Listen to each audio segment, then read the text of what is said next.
Bismillahirrahmanirrahim. Alhamdulillah. Wassalatu wassalamu ala rasulillah. Amma ba'd. Assalamu alaikum wa rahmatullahi wa barakatuh. Barыңыздарга жараткан Алла Тааланын тынчтыгы, саламы, мерими, райымы жана берекеси болсун. Урматтуу мекендештер, кадырлуу мусулман бир туугандар, жараткан Алла Таала бул дүйнөнү сыноо жайы кылып жараткан.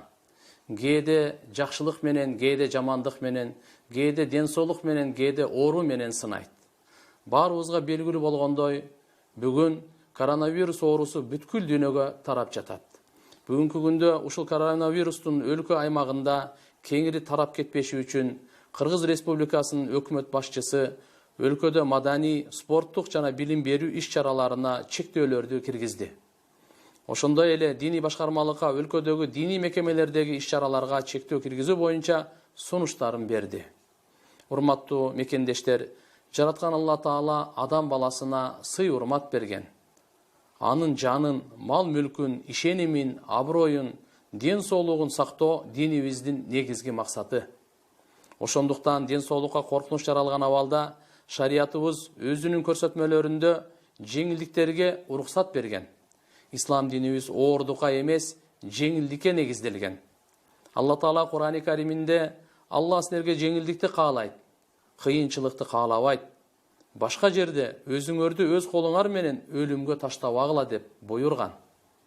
Ал эми пайгамбарыбыз саллаллаху алейхи ва саллям берекелүү хадисинде өзүңө да, өзгөгө да зыян бербе деп айткан. Демек адам өзүнө зыян болчу нерселерден жана башкаларга зыян жеткирүүчү нерселерден сак болуусу зарыл экен.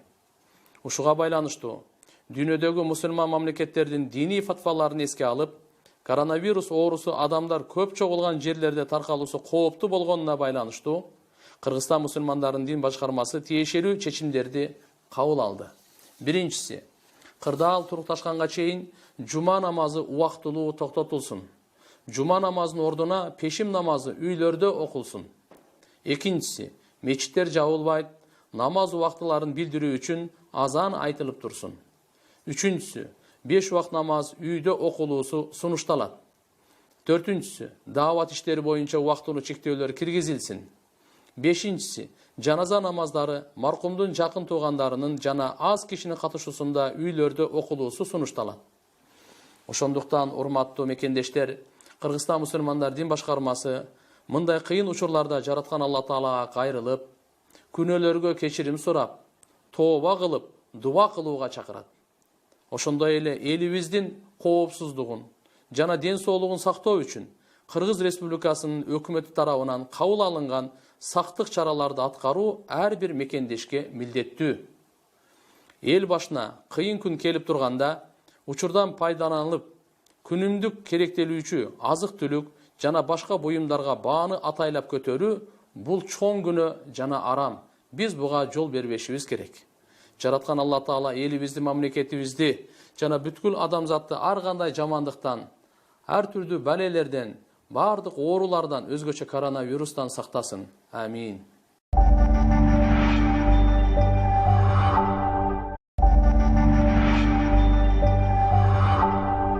Bismillahirrahmanirrahim. Alhamdulillah. Wassalatu wassalamu ala rasulillah. Amma ba'd. Assalamu alaikum wa rahmatullahi wa barakatuh. Барыңыздарга жараткан Алла Тааланын тынчтыгы, саламы, мерими, райымы жана берекеси болсун. Урматтуу мекендештер, кадырлуу мусулман бир туугандар, жараткан Алла Таала бул дүйнөнү сыноо жайы кылып жараткан.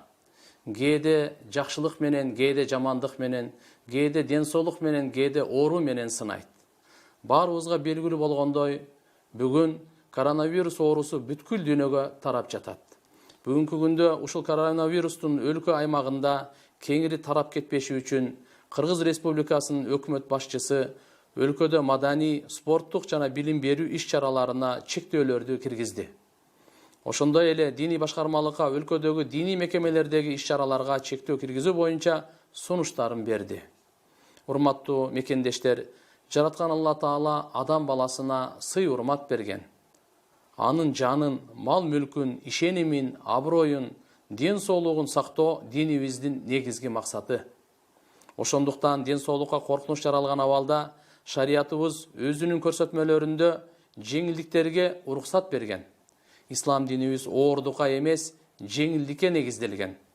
Алла Таала Кур'ан-ы Кариминде Алла силерге жеңилдикти каалайт, кыйынчылыкты каалабайт.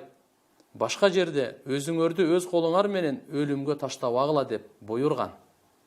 Ал эми пайгамбарыбыз саллаллаху алейхи ва саллям берекелүү хадисинде өзүңө да, өзгөгө да зыян бербе деп айткан. Демек адам өзүнө зыян болчу нерселерден жана башкаларга зыян жеткирүүчү нерселерден сак болуусу зарыл экен. Ушуга байланыштуу дүйнөдөгү мусулман мамлекеттердин диний фатваларын эске алып, коронавирус оорусу адамдар көп чогулган жерлерде таркалуусу кооптуу болгонуна байланыштуу Кыргызстан мусулмандарынын дин башкармасы тиешелүү чечимдерди кабыл алды. Биринчиси, кырдаал турукташканга чейин жума намазы убактылуу токтотулсун. Жума намазынын ордуна пешим намазы үйлөрдө окулсун. Экинчиси, мечиттер жабылбайт, намаз убактыларын билдирүү үчүн азан айтылып турсун. Үчүнчүсү, 5 убакт намаз үйдө окулуусу сунушталат. Төртүнчүсү, даават иштери боюнча убактылуу чектөөлөр киргизилсин. Бешинчиси, жаназа намаздары маркумдун жакын туугандарынын жана аз кишинин катышуусунда үйлөрдө окулуусу сунушталат. Ошондуктан, урматтуу мекендештер, Кыргызстан мусулмандар дин башкармасы мындай кыйын учурларда жараткан Алла Таалага кайрылып, күнөөлөргө кечирим сурап, тооба кылып, дуа кылууга чакырат. Ошондой эле элибиздин коопсуздугун жана ден соолугун сактоо үчүн Кыргыз Республикасынын өкмөтү тарабынан кабыл алынган сактык чараларды аткаруу ар бир мекендешке милдеттүү. Эл башына кыйын күн келип турганда учурдан пайдаланылып, күнүмдүк керектелүүчү азык-түлүк жана башка буюмдарга бааны атайлап көтөрүү бул чоң күнөө жана арам. Биз буга жол бербешибиз керек. Жараткан Алла Таала элибизди, мамлекетибизди жана бүткүл адамзатты ар кандай жамандыктан, ар түрдүү балелерден, бардык оорулардан, өзгөчө коронавирустан сактасын. Амин.